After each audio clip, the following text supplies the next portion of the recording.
अस्सलामुअलैकुम दोस्तों, अपने स्टोर की जानिब से तमाम दोस्तों को मेरा सलाम। दोस्तों, वीडियो बनाने का मकसद सिर्फ यही है कि आपको बताना चाहता हूँ कि कारोबार करने वाले जो लोग होते हैं, जो कारोबार कर रहे हैं, उनको क्या क्या मसाइल दरपेश हैं।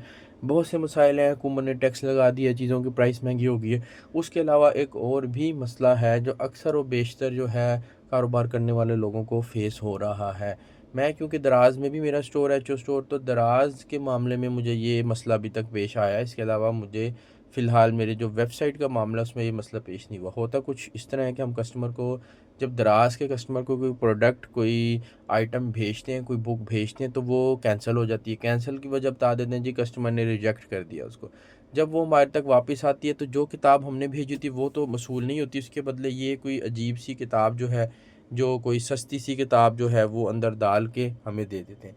अब वल्लाहु आलम ये अंदर किस लेवल पे ये गलती हो रही है, इसका कुछ कह नहीं सकते। हो सकता है राइडर जो है, जो डिलीवरी बॉय है, वो ये गलती करता है। गलती तो नहीं करता, ये जुर्म करता है, या फिर दराज के जो हब है वहाँ पे ये हरकत हो रही है। बहरहाल मेरे साथ तो ये 2 दफ़ा हो चुका है। जो मेरे भाई हैं, जो वो भी किताबों का काम करते हैं, उनके साथ ये अक्सर व बेशतर होता रहता है। इससे किसी को मसला कुछ नहीं है। मसला है कि हमारे पास ढेर लगा हुआ है स्टॉक का, अल्हम्दुलिल्लाह किताबें किताबें हैं। इस छोटी सी किताब से हमारा कुछ भी नुकसान नहीं होना, लेकिन जिस बंदे ने ये हरकत की है वो मुझे अब जानता नहीं है। मुझे बिल्कुल नहीं जानता, मेरे साथ उसका जो है राब्ता होने के चांसेस 0% है। तो अब वो कभी भी क़यामत तक मुझसे जो है वो माफ़ी नहीं मांग सकता कि उसने मेरे साथ ये हरकत की है। और जब मैं ऊपर जाऊँगा, अल्लाह ना करे रोज़े महशर में अगर मुझे कुछ पॉइंट्स की ज़रूरत होगी, तो ये वो पॉइंट्स हैं जो मेरे हक़ में वहाँ पेश किए जाएँगे। आप लोगों से भी गुज़ारिश है कि जब आपके साथ कोई इस तरह का मामला हो तो उसको इग्नोर करके अल्लाह पे छोड़ दिया करें।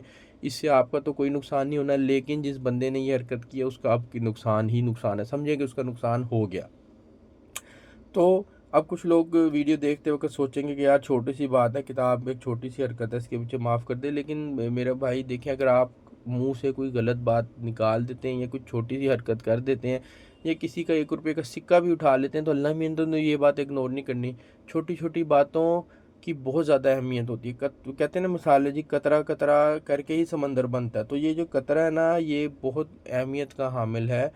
इन चीज़ों को इस तरह फॉर ग्रांटेड नहीं लेना चाहिए। एक तो खुद भी ऐसी हरकत नहीं करनी चाहिए, क्योंकि दोनों जो आपके कंधों पे फरिश्ते बैठे हैं, वो हर चीज़ नोट करी जा रहे हैं। हर चीज़, हर मूवमेंट, हर छोटी से छोटी हरकत भी वो जो है मॉनिटर कर रहे हैं, और क़यामत वाले दिन वो सब आपके सामने जो है वो पेश किया जाएगा। तो फिर इस सिलसिले में जो है वो बहुत ज़्यादा मुहतात रहने की ज़रूरत है, और अल्लाह का शुक्र अदा करना चाहिए कि ऐसे मामलात हो जाते हैं जिससे आपको बड़ा नुकसान भी नहीं होता, आपका दिल भी नहीं दुखता, लेकिन क़यामत वाले दिन आपके जो हैं वो हक़ में बेहतरीन साबित होते हैं। तो जो भी भाई इस वीडियो को देख रहे हैं, अगर उन्होंने कोई ऐसा काम किया है, तो अल्लाह से माफ़ी मांगें और कोशिश करें उस सेलर, क्योंकि सेलर को रीच करना, सेलर उस बंदे को नहीं रीच कर सकता, लेकिन सेलर को रीच करना जो है वो बिल्कुल भी नामुमकिन है। बहुत ईजी सा काम है। आपको पता है वो कौन सा सेलर है जिसके साथ आपने कोई हरकत की, आप जाके उसको बात कर सकते हैं उसके साथ। तो दोस्तों, वीडियो का अख्ताम करता हूँ। इस बात के मुतालिक सोचिएगा। थैंक यू जी, अल्लाह हाफिज़।